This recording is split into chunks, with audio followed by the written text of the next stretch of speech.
আসসালামু আলাইকুম, সবাই কেমন আছেন? আশা করি যে যেখানে আছেন খুব ভালো আছেন। আলহামদুলিল্লাহ আমিও ভালো আছি।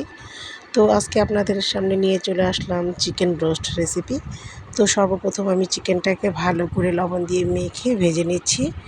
আর এদিকে পেঁয়াজ বেরেস্তার জন্য পেঁয়াজ কেটে রেখেছি আর বাদাম বাটা করে রেখেছি। তো সবগুলো চিকেন আমরা আস্তে আস্তে ভেজে নেব। আর অবশ্যই ভাজার সময় এই ঢাকনাটা দিয়ে রাখবেন, তা না হলে আপনার রোস্টের যে তেল যে ছিটবে আপনার হাত পা পুড়ে যাওয়ার সম্ভাবনা থাকবে। তাই সবসময় এই কাজটা ঢেকেই করতে চেষ্টা করবেন। তো পেঁয়াজটাকে আমি ওই তেলেই ভালো করে বেরেস্তা করে নিলাম। আর সেই তেলে আমি আদা রসুন বাটা বাদাম বাটা সবগুলো দিয়ে ভালো করে কষিয়ে নেব।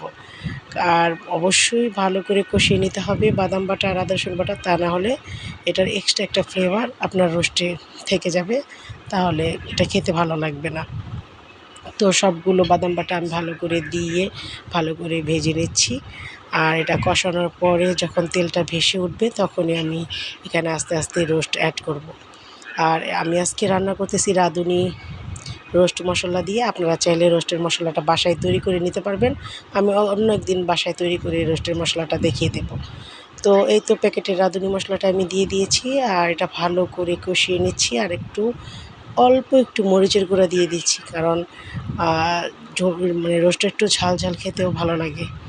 তো সব কিছু কষানো হয়ে গেলে আমি এখানে একটা একটা করে সবগুলো রোস্ট দিয়ে দেবো ভালো করে কষানোর জন্য।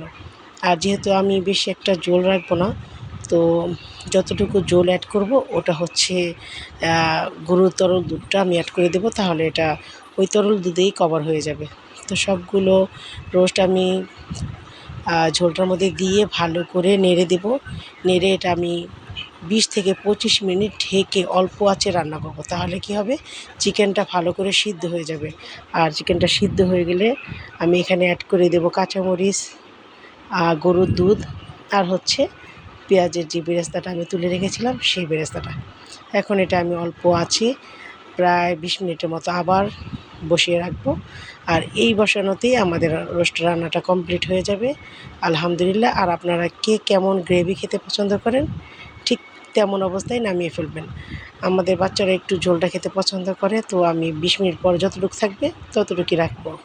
আর যারা ঝোলটা খেতে পছন্দ করেন না তারা এটাকে আর একটু ঘন করে নিতে পারেন। আর এটা অবশ্যই 25 মিনিট রাখলেই মোটামুটি ঘন হয়ে যাবে। আর এটা ঠান্ডা করে নিলে ঝোলটা রোস্টের সাথে মাখো মাখো হয়ে যাবে। তো সবাই ভালো লাগবেন। আর রেসিপিটা কেমন লাগলো অবশ্যই জানাবেন। আল্লাহ হাফেজ।